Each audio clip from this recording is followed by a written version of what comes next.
In this segment, Dr. Peter Ray talks about how developing character in an organization leads to better long-term business results. He uses the classical virtues to inspire leaders enterprise-wide through global workshops and discussions.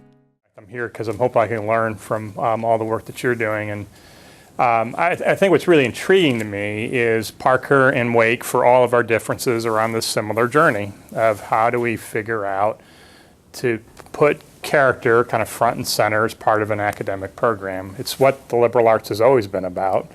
And we want to have that be kind of front and center, and then we'll add to it the competency elements of business. So it's hard work, it's really important work, and I really compliment Wake Forest for taking it on. And from a student point of view, all I would share with you is companies are looking for this more and more of the kind of the competency aspect of business is kind of the threshold ticket.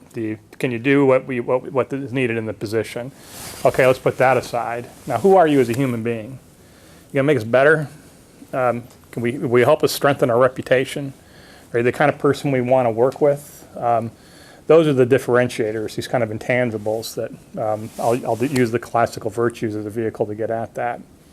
So I think you're going to be well served by Wake's journey to identify ways in which character ties tightly to professionalism. I think you want it for yourself, right? I mean, trying to imagine what is it you want to do with your life, who you want to become as a human being, what's more important than those questions? And it seems to me if Wake's providing a way in which that could be done, make the world better, cheap, but more safe, more productive, cleaner. There's also a mercenary side to this. So if you really can solve problems the world needs solved, for those of you from marketing, you know the S-curve, that's a big, long S-curve. You can make a living off of that for a long, long time. So it has economic benefit as well as it's a good thing to do socially. That's a very quick thrust on Parker. The reason for why Parker decided to do this stuff is if you're familiar with ethics and the way it's used in business, it's not unique to business, I might add. This is also true in education and healthcare. Ethics has come to mean compliance with a set of rules, usually negative, thou shalt not do or else. And that's kind of the state of the art of ethics for most organizations. And the CFO who I report to and who is a former student, that begins to implicate how I got into this racket, concluded that more compliance, more rules was not going to keep Parker safer. In fact, it was having a negative effect, that it led to a check-the-box mentality. It wasn't leading people to really change their conduct, and it led to risk aversion, the opposite of what you want from intelligent risk taking for profitable growth. So a lot of nasty, and it's incredibly expensive. I mean, there's armies of lawyers and attorneys. So compliance, is, for good or for bad, is a growth industry for those of you who may be interested in it.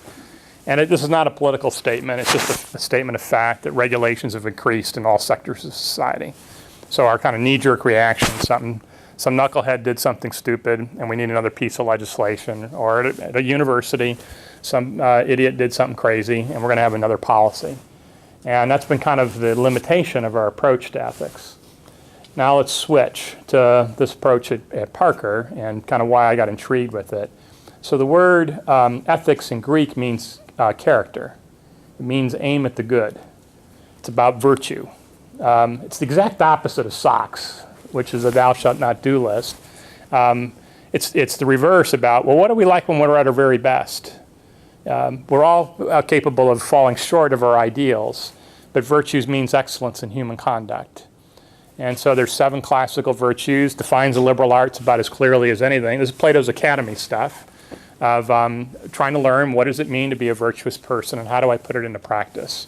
That last word is really important. It's not a virtue until I do it.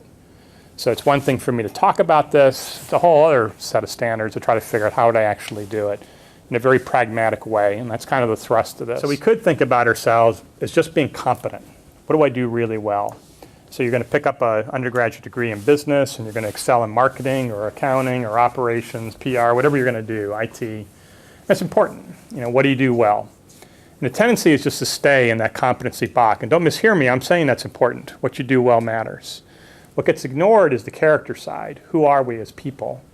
And I'm using virtue as a vehicle to define what character means. And then what am I willing to, what's a really important hard goal to take on that would make the world a better place? What am I willing to devote my life to? So the perfect intersection is I'm playing to my strengths, it's bringing out the best of me and my character, and I'm doing something that's hard and important. That's a different way of thinking than, so how much money did I get in my first job, how many opportunities? I'm not saying that's inherently wrong, but it's certainly not an issue of character that way. So it is a broader vision. Now, the Aristotle piece is that, we wanted to lead a happy life. Who's in? Everybody wants to lead a happy life. So his conclusion, well, happiness is a byproduct of doing what is worthy. To do what is worthy is to be a person of character. To be a person of character is to be virtuous. To be virtuous is about habits and discipline available to us all. So there's an intentionality there. So first, we've got to choose it.